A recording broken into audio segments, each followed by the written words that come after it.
Is white supremacy not a global issue?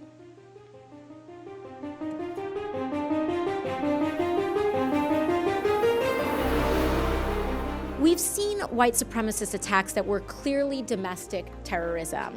Experts, in fact, the acting AG, Jeff Sessions, even called some of these incidents domestic terrorism incidents.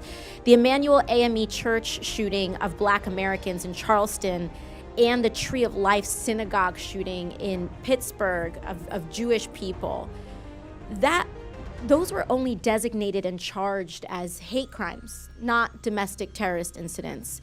You're not going to find an actual charge of domestic terrorism out there.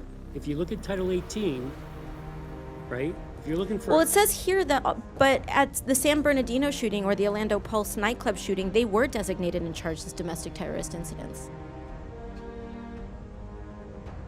They were charged, I'd have to go back and look, they were charged likely with, if there was a connection to a foreign terrorist organization, it would likely fall under 18 U.S.C. 23 A or B.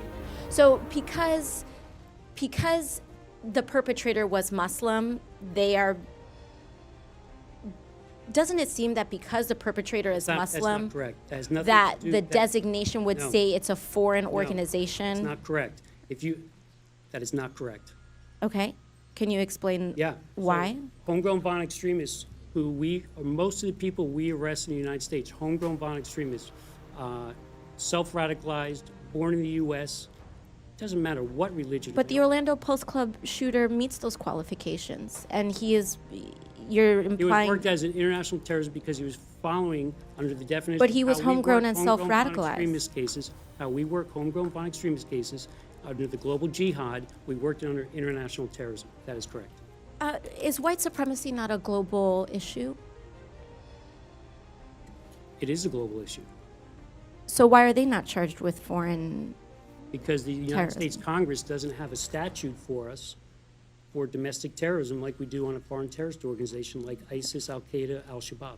Could you see how this could create issues and discrepancies with how violent extremism by Muslim perpetrators could potentially, even if it's unintentional, but that there are holes and there are gaps here, not through your fault or any one specific person's fault. It could be our fault as Congress.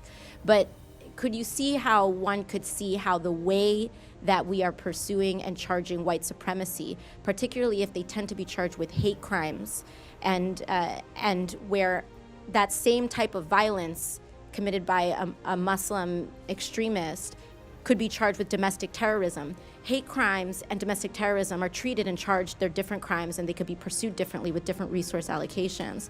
Can you see how people would say that these are being treated differently?